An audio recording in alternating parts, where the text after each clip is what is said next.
성부와 성자와 성령의 이름으로 아멘. 천미 예수님, 여러분 주님 안에서 그동안 평안하셨습니까? 네, 이번 주에는 신명기 28장 13절에서 14절을 본문으로 꼬리가 아니라 머리, 아래가 아니라 위라는 그런 제목으로 주님의 축복의 말씀을 전하고자 합니다. 여러분 중요한 금원이 있어요. 네, 일이 여러분 잘 안 되고 있나요? 그렇다면 잘 되어야 되겠죠? 네, 잘 되고 있으세요? 그러면 더 잘 되어야 되겠죠? 네, 복을 받지 못하였나요? 복을 받아야 됩니다. 복을 받으셨나요? 더 복을 받아야 됩니다. 몸이 약한가요? 건강해야 되겠죠? 건강하시나요? 그렇다면 더 건강해야 합니다. 여러분, 꼬리 같은 생활을 하시나요? 머리가 되어야 됩니다. 머리에 있나요, 여러분? 그렇다면 더 올라가야 되겠죠? 아래에 있나요? 그럼 위로 올라가야 됩니다. 위에 있으십니까? 더 위로 올라가야 됩니다. 네, 하느님께서 말씀하셨어요. 오늘 본문에서 주님께서 분명하게 약속해 주셨습니다. 네, 오늘 본문이에요. 내가 명심하여 실천하라고 오늘 너희에게 명령하는 주 너희 하느님의 계명들을 너희가 듣고 따르면 주님께서 너희를 머리가 되게 하시고 꼬리는 되지 않게 하실 것이며 너희는 위로만 올라가고 아래로는 내려가지 않을 것이다. 또한 너희에게 명령하는 모든 말씀에서 오른쪽으로든 왼쪽으로든 벗어나서 다른 신들을 따라가 섬기지 않으면 그렇게 될 것이다. 네. 아멘. 사람들은 모두 머리가 되고 싶어 하죠. 한 사람도 꼬리가 되고 싶어 하는 사람은 없을 겁니다. 모두가 위에 있고 싶어 합니다. 누구도 아래에 있고 싶어 하는 사람은 없습니다. 그렇다면 어떻게 하면 그렇게 될 수 있을까요? 오늘 본문은 그 비결을 우리에게 확실하게 말씀해주고 계십니다. 네. 하느님께서는 우리가 잘 되는 것을 소원하고 계시다는 것을 우리가 잊으면 안 되겠습니다. 주님께서 너희를 머리가 되게 하시고 꼬리는 되지 않게 하실 것이며 너희는 위로만 올라가고 아래로는 내려가지 않을 것이다. 네, 신명기 28장 13절입니다. 우리 육신의 부모님들도 당신 자녀들이 잘 되는 것을 바랍니다. 그러면서 정성을 다해서 길러요. 그러나 우리 하느님 아버지 역시 마찬가지예요. 하느님 아버지께서도 우리가 잘 되기를 소원하고 계시다는 겁니다. 그런데 하느님은 하느님의 자존심을 상하면서까지도 당신 외아들을 우리에게 주시기까지 사랑하셨습니다. 하느님은 아담에게 말씀하셨죠. 선과 악을 알게 하는 그 열매를 따먹는 날 너는 반드시 죽을 것이다. 그러면서 그 열매를 따먹지 말라라고 명령하셨어요. 그런데 아담과 하와는 어떻게 했습니까? 그 선악과를 따먹어 버렸어요. 그래서 하느님은 이제 반드시 당신 자녀를 죽게 만드셔야 됩니다. 이게 하느님의 자존심이에요. 하느님의 자존심이 완전히 바닥이죠. 그러나 하느님은 하느님의 자존심을 포기하시고 당신 외아들 그 예수 그리스도를 보내신 겁니다. 그래서 우리를 구원하여 주셨습니다. 이것이 하느님의 사랑이에요. 하느님은 우리를 사랑하십니다. 그렇다면 하느님이 얼마나 나를 사랑하는가 이것을 보려면 어떻게 해야 되겠습니까? 십자가를 보면 됩니다. 여러분 이번 주가 이제 사순절 시작이죠. 예수님의 부활을 준비하면서 죽음을 묵상하는 겁니다. 예수님의 죽음을 묵상하는 거예요.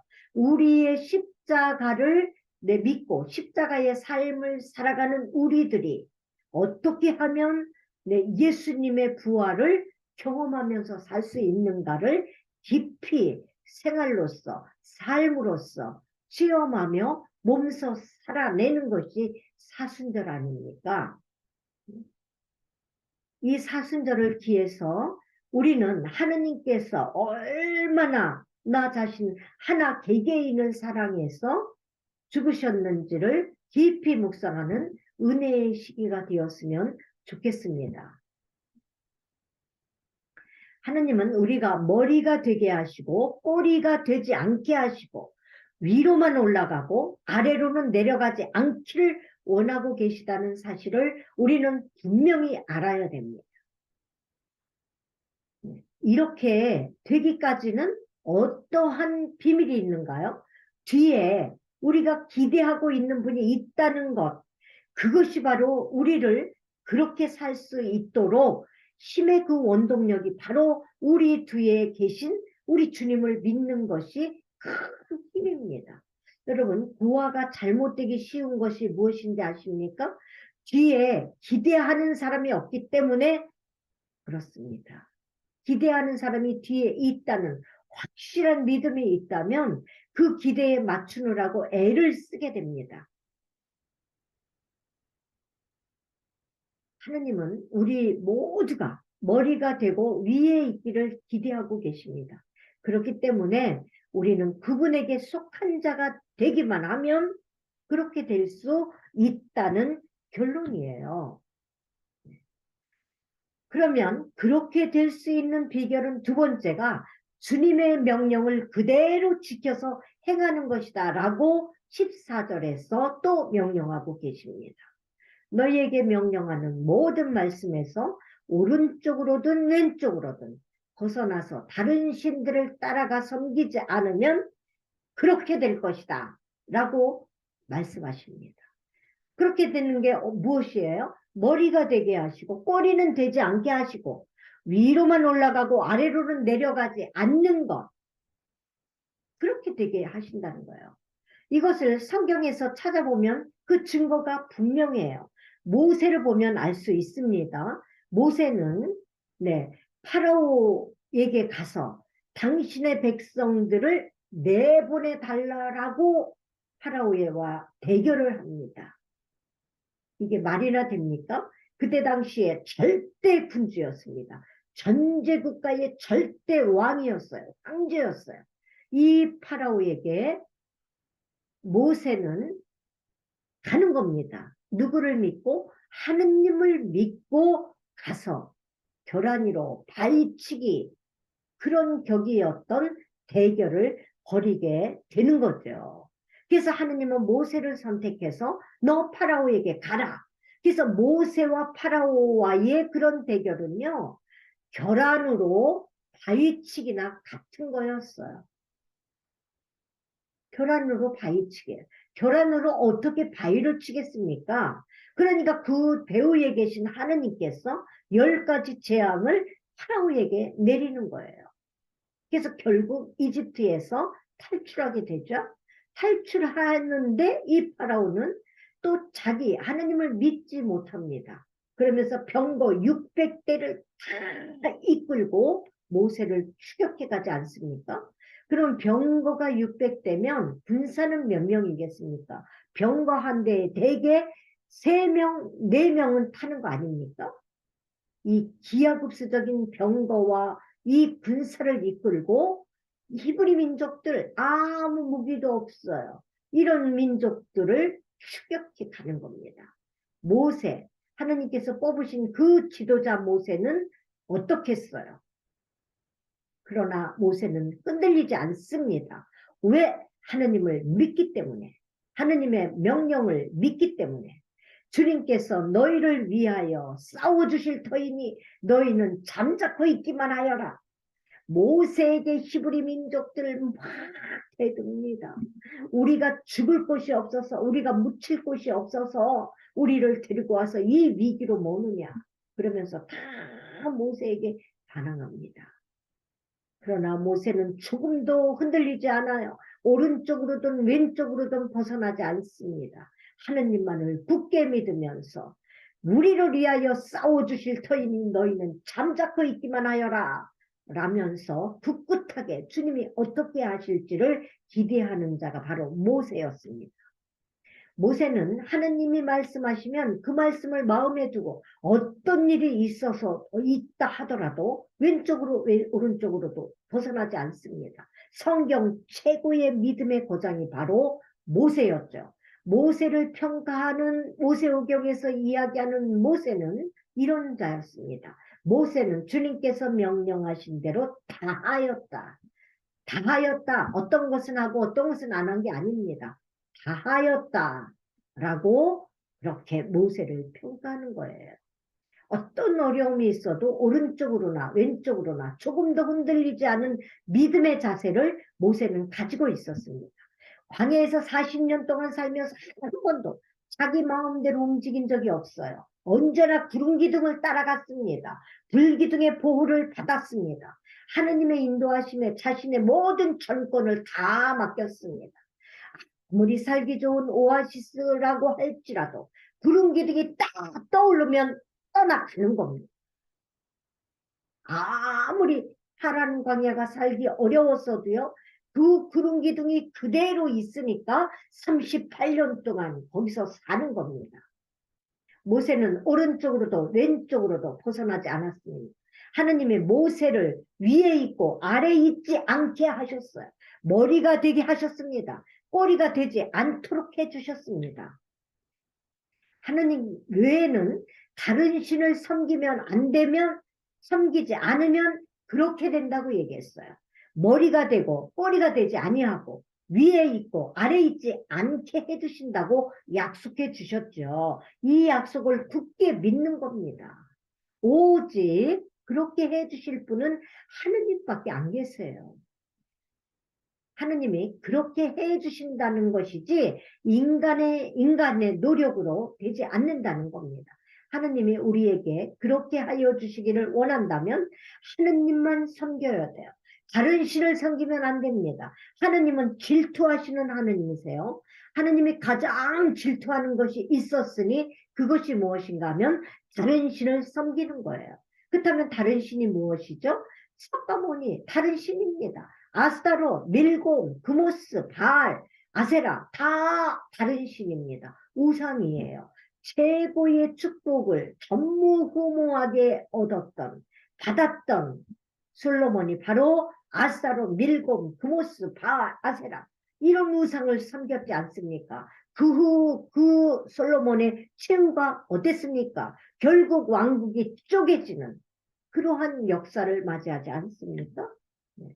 그러나 하느님은 사람은 절대로 이런 신을 섬기지 않습니다. 하느님의 사람은. 하느님만을 믿는 사람은 이런 신 섬기지 않아요. 그럼 어떤 신을 섬깁니까? 다른 신이 무엇이겠습니까?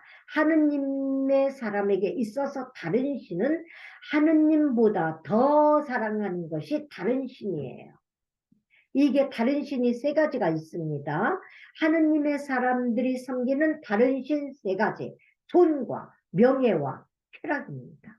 세상 끝날 때가 되면 사람들은 이 세 가지를 하느님보다 더 사랑하는 시대가 된다고 성경은 이야기하고 있습니다.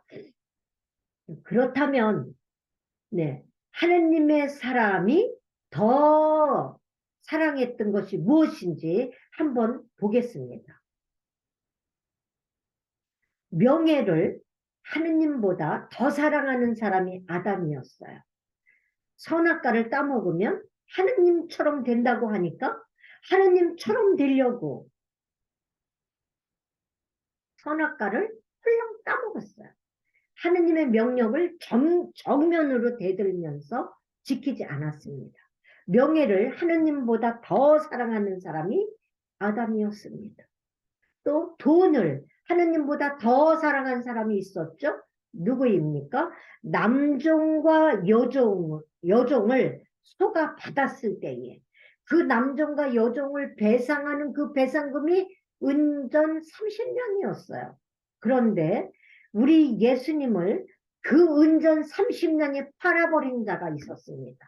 돈을 사랑했기 때문에 이스카리온 유다입니다. 돈만 주면 무엇이나 다 할 수 있는 것. 이게 바로 돈을 사랑했던 이스카리온 유다의 후손입니다. 또 하나 있죠. 쾌락을 하느님보다 더 사랑하는 사람이 있었어요. 자기 평생에 번 모든 돈을 100년 동안 다 자비를 털어서 주님의 명령 그대로 받았던 사람이 노아였습니다. 너 방주를 만들어라. 그래서 진짜 자비를 다 털어갖고 방주를 만들지 않습니까? 그렇게 하고 거기에서 40일 동안 폭우가 쏟아지는데 자기 가족들 8명 다 살아남았고 자기가 태웠던 모든 생물들 다 살아나게 하였습니다. 이랬던 노아도요. 최초의 농부가 됩니다. 그래서 포도나무를 경작해요. 포도나무를 경작해서 거기에서 얻은 포도주를 마음 씁니다. 뭐예요? 쾌락을 절제하지 못했습니다. 그래서 타락했어요. 그래서 뭡니까? 네, 자기 딸인 큰딸과 자기 작은 딸하고 함께하여 모압과 암몬 민족이 태어나지 않습니까? 그러면서 자식들에게도 또 창피를 당할 정도로 절제하지 못하고 술을 마셨어. 함과 야펫과 네? 셈의 그러한 운명이 이 아버지로 인해서 결정지어지지 않습니까? 그러나 이런 모든 것을 다 포기한 사람이 있습니다. 신약의 믿음의 거성인 바오로 사도이죠. 바오로 사도는요. 지금으로 얘기하면 하버드 대생이에요. 가말리알 문화에서 공부하였습니다. 힐렐 학파의 최고의 수장이었습니다. 그 수장의 수제자였어요. 바리사이파 중에 바리사이였습니다. 당시 최고의 명예인 로마 시민권을 가지고 있었어요. 명예를 다 가지고 있었던 사람입니다. 돈을 벌려면 얼마든지 벌 수 있었던 자예요. 그러나 돈을 포기했어요. 인생을 얼마든지 즐겁고 행복하게 살 수 있었던 사람이 바로 바오로였습니다. 그러나 모든 것을 다 포기했죠. 하느님보다 더 사랑하는 것이 바오로에게는 없었습니다. 오직 하느님만이 그에게는 전부였어요. 그래서 오직 영혼 구원이 그에게 있어서는 최고의 목표였어요. 최고의 행복이었습니다. 최고의 그의 삶의 이유였어요. 바오로에게는 진실로 하느님보다 더 사랑하는 것이 없었어요. 이와 같이 네, 영적으로, 육적으로, 내적으로 가질 수 있었던 그러한 바오로 사도도 모두 다 포기했죠. 그러나 돈을 포기 못했던 이스카리오 유다 3년 동안 예수님과 동고동락하면서 같이 살았던 그 유다도 네, 돈의 눈이 멀으니까 예수님을 남종과 여종의 그러한 몸값과 같은 은전 30냥에 팔아넘기는 그러한 자가 되지 않습니까? 명예를 최고로 우선시 여긴 아담, 하느님처럼 되기 위해서 하느님께서 그렇게 너는 반드시 죽으리라 했음에도 불구하고 선과 악을 알게 하는 열매를 홀랑 따먹는 그러한 실수를 범하죠. 또 최고의 정말 놀라운 일을 행했던 노아도 자기의 그 쾌락을 절제하지 못하니까 어떻게 되겠습니까? 천추의 한 모압과 안몬 민족을 낳게 되고 또 셈과 함과 야펫이라는 세 아들의 운명을 아버지의 그러한 과오로 인해서 운명 지어주게 되는 그러한 일을 하지 않습니까? 얼마 전에 제가 이제 TV를 이렇게 보는데요. 어느 양로원 원장님 이야기가 나왔습니다. 이 양로원 원장님은 독거노인들을 이렇게 다 모셔다가 돌봐주는 천사 같은 분이었어요.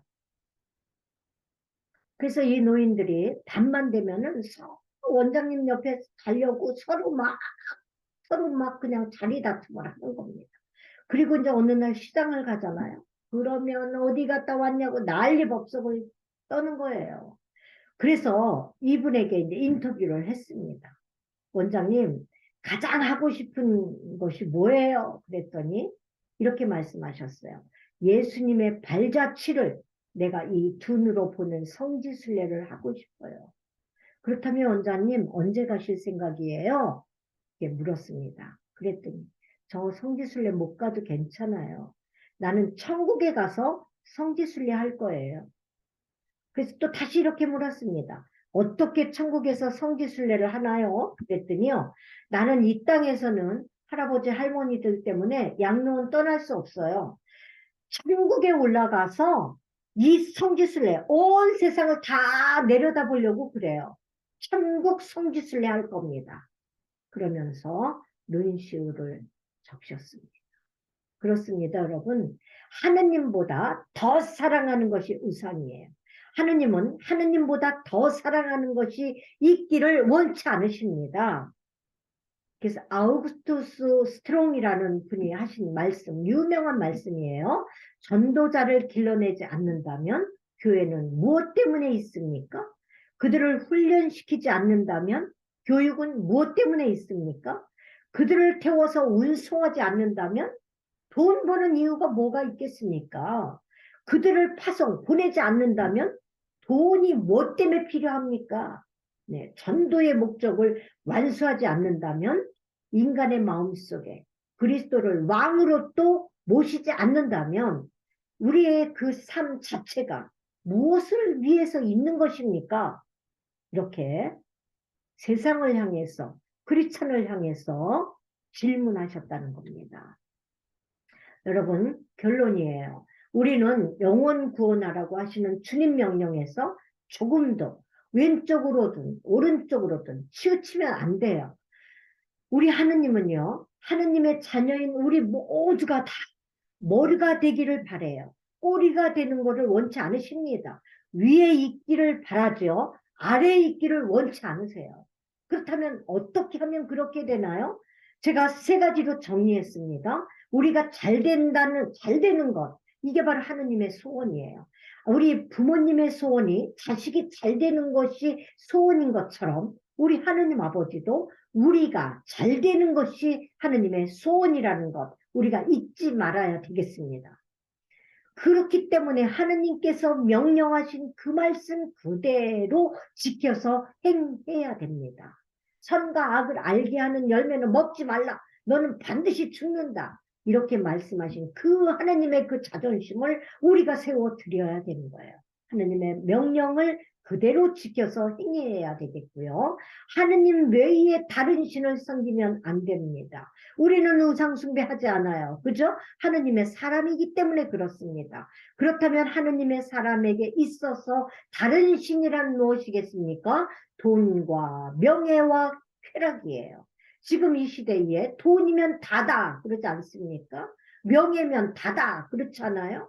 내가 행복하게 살면 다다라고 이야기합니다.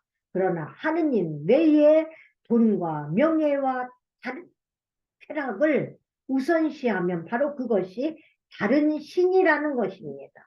어느 왕과 신하가 있었어요. 왕이 하늘날 10명의 신하를 불렀습니다. 그러면서 다 망태기 하나를 주었어요. 그러면서 너희 저 웅덩이에 가서 이 망태기에다 물을 하나 담아와라 라고 10명을 파송했습니다. 10명의 신하가 반나절을 망태기에다 이 웅덩이에 물을 담았어요. 그랬는데 이 망태기에 물이 담겨집니까? 다 흘러내려가잖아요. 그래서 9명의 신하는 다 떠나갔습니다. 헛수고구나 이러면서 떠나갔어요. 그러나 바보 같은 한 명의 신하는 종이토록 이 망태기에다 이 웅덩이에 물을 닦는 겁니다. 그러다 보니까 나중에 바닥이 드러났어요. 바닥이 드러나서 보니까 반짝반짝 빛나는 금덩어리가 하나 나왔습니다. 그 금덩어리를 가지고 왕께 갔어요. 그랬더니 왕이 뭐라 그러냐. 내 말에 순종한 자는 너 하나뿐이구나. 수고했다. 내가 그 순종한 너를 위하여 그 금덩어리를 웅덩이에 넣어넣어라. 그 금덩어리는 내가 너를 위해서 마련한 상급이다. 내가 가져라. 그리고 앞으로는 내가 너에게 더 큰 일을 내가 맡길 것이다. 이렇게 얘기했습니다. 그렇습니다.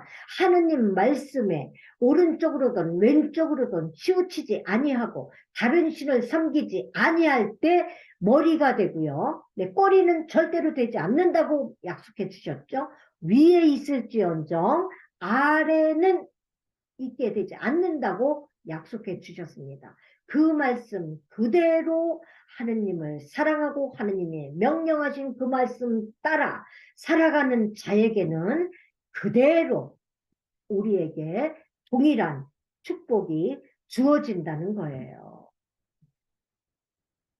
모세처럼 결안 위로 바위 치는 것 같은 그러한 입장에 있다 할지라도 하느님의 말씀을 굳게 믿으면서 지키고 행할 때에 하느님께서는 당신의 그 약속하신 말씀을 그대로 현실화시켜준다는 굳센 믿음을 가지시고, 네, 우리가 이제 40일 동안 사순절을 지내지 않습니까? 이 사순절 동안 어떻게 하면 주님의 그 값진 죽음이 부활로 네, 변화되는가를 여러분 체험하시고 경험하시는 그러한 은혜로운 사순절 여러분 보내시기 바랍니다. 네, 감사합니다. 건강하시고 주님 은총 안에서 행복한 나날 되시기를 여러분 기도하겠습니다. 영광이 성부와 성자와 성령께 처음과 같이 이제와 항상 영원히 아멘. 성부와 성자와 성령의 이름으로 아멘. 네, 감사합니다.